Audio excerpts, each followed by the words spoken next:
section. Her bookmarker is a $10 bill. See, I'm thinking high. Okay. All right. We're doing the try. Just try. Oh. Okay. I'm not quite prepared, but I'll wing it. We can wing it. No, I can't wing it. Hello, I am Tara with my mom Jill. We are the authors of the Dining on a Dime cookbook, where you can eat better, spend less. You can grab it at livingonadime.com and start saving today. Today we are talking about something that really chaps my hide. I'm going to try and be nice about this, but this is something that just really bothers me. Okay. I got to show them first. Look what she's using for a bookmarker. That's part of what I'm talking about. All right. So this is a Grace Livingston Hill. For those of you who know, she's an old author from 100 years ago. No, literally 100 years ago. And this is in the White Lady book. Christian author, clean romance type book, okay? So I was reading this one the other day, and this book is about a lady, a girl, about 20, who was filthy stinking rich, lost everything, and her grandmother moved to this teensy tiny town into a haunted house and started a tea room so that they could live, okay? And one of the town busybodies said he put on an ugly sneer on his face. It won't last. No one could do anything in that house. It's been tried and failed. I read that and I was like, okay, I got to do a video on this. This is something that really, I do not understand why people cannot get the concept that failing is failing. Or, why they think failing is failing. It's not. Mm-hmm. I've been criticized before for moving a lot. My husband and I have moved, well, not both of us, but I have moved about 10 or 12 times since I graduated from high school. Not in the military. We just moved a lot. And my husband and I have been criticized for moving so much. But you know what? We were moving ourselves up almost every single time. One time we did backtrack, but we kept trying to move ourselves up. And I even had one person one time when we were talking about our latest move that we're trying now. We've been doing this for several years, and this was a couple of years back, and this person said, we were thinking about going to Wyoming, and the person said, well, if you leave Colorado, you're never going to be able to come back. And I was like, wait a minute. Why wouldn't I be able to come back? Oh, because it's just going to be too expensive, and you won't be able to afford it then. Why not? I afforded it the second time I moved back to Colorado. Why wouldn't I be able to afford it again? And here's the thing. The one thing that we notice with people is they try, something doesn't work, and they just completely give up and totally do nothing at all. Like Mom got this comment on, she answers the comments on the website. This lady said, well, my chicken didn't look at anything at all like this picture, exclamation point, exclamation point, exclamation, and that's what I wanted, exclamation point, okay, I'm sorry. It's not our fault you can't cook, first of all. But let me just say, if you can't cook, so what if it fails? Try again. You've been trying for 20 years. No, I am a world's best-selling cookbook author now. But here's the thing, guys. We notice this is a chronic problem with people. It's getting worse too. People don't try anymore. They don't try to get a job. They don't try to get a different house. True failure is just not trying. At all. That's what true failure is. It's just not trying, really.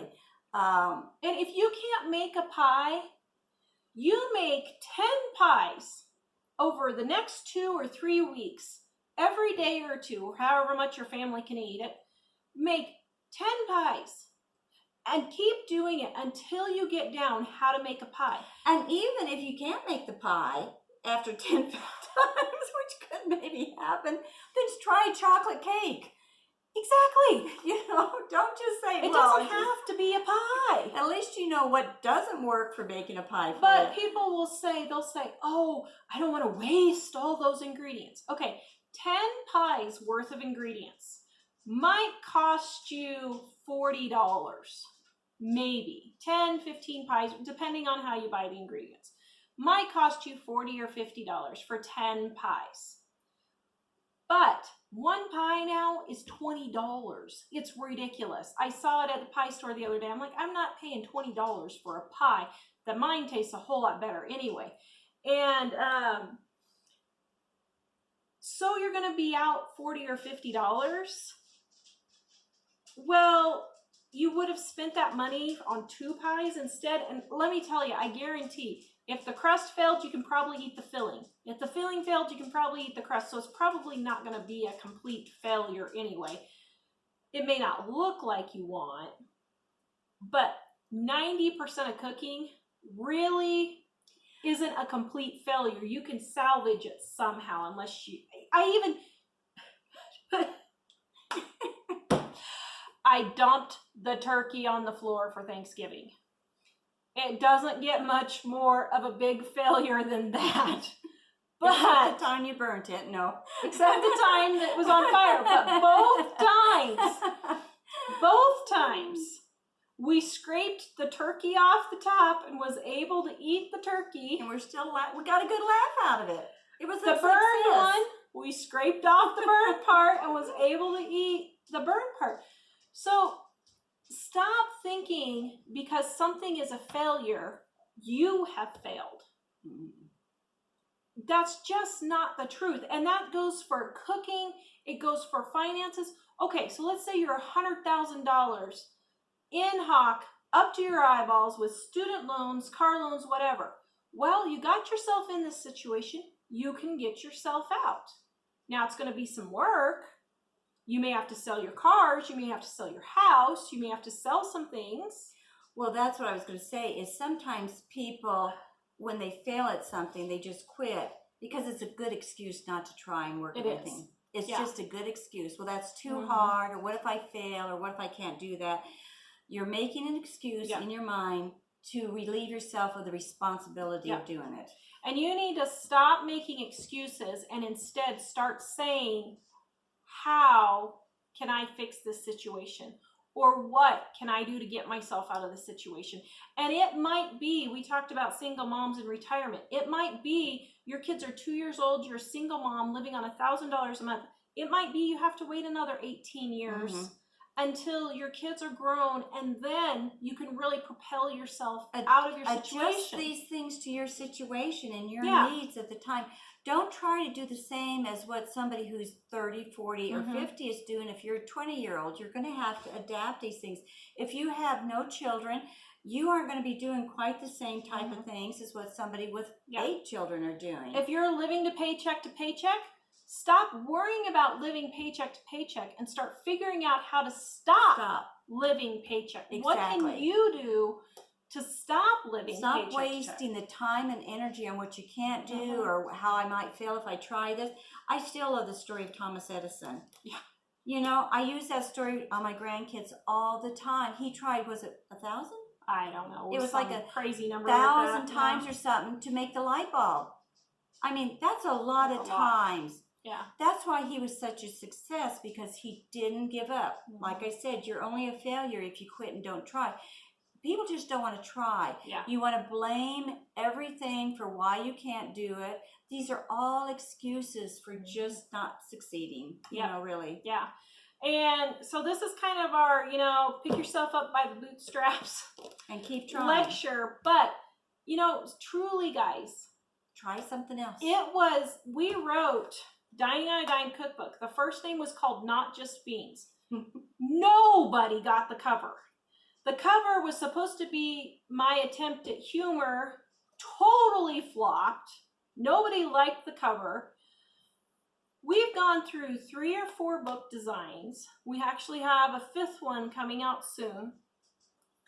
It was 8 years. 8 years before we made our first profit. 8 years and a lot of hard work. Yeah. For Hours all of us and hours and working hours. getting nothing in return. 8 years, we got zip. Zip.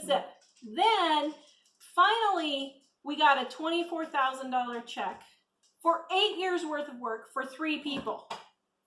That was not very encouraging. But now, 20 years later, we are finally making a good income from this. Now, I probably should have given up because I'll tell you, it was quite a wearing experience. But I knew that this was a really good book. I knew in my heart it was really good. You may know that you are a good cook. You just haven't learned how to do it yet. Being a good cook is not hard. It's actually very, very simple.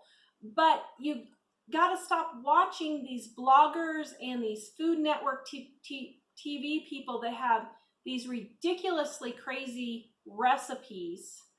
Go with something simple like our maple glazed chicken, our honey glazed chicken in here. I'll put the links in the description below, but they're super 3-ingredient recipes, turn out every time. Start with little successes like that. And then when you do have a failure and you forget and leave the chicken in there and it's burnt to a crisp, don't beat yourself up about it. But you know, also, people don't realize Tara could have quit.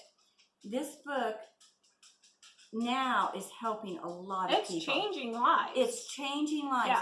Yeah. When you give up on something or on yourself doing something, God may have had something planned for you to do this. And if you're just giving up and saying, I'm not going to try anymore, how many people that God maybe would have used you to help in the future because you kept trying and trying. It's not, we tend to live in our own little round world, and you don't know how many lives your life can affect, even on a small scale, 1 or 2 people, and they can go out and make a big difference. Yeah, how do you know not taking a meal to a sick neighbor after you've learned to cook isn't going to completely change their life? Exactly. I've heard more stories like that over the years, and so you're just not giving up on yourself. You're giving up on making other people, do without. So here's the thing. First of all, I want you to stop thinking you're a failure just because you had a failure. Secondly, if you're that person telling somebody they can't do it, stop. Oh, yeah. That's just wrong. And it may be that you're not able to move back to Colorado after you move away. Why does that make you a failure? That doesn't make you a failure if you make a decision and then you can't go right back and do it. Stop using failure words like, oh, this is such a stressful time. These are such anxious times. These are so worrying. These hard times, you know, it's just like, those are all the worst things to listen to. And if you hear anybody on like TV or YouTube using those things, you go away from them. Yeah. Because even you can't sit and listen to this stuff. This is so anxious. Oh, everybody, this is so hard. These times are, it's just so rough.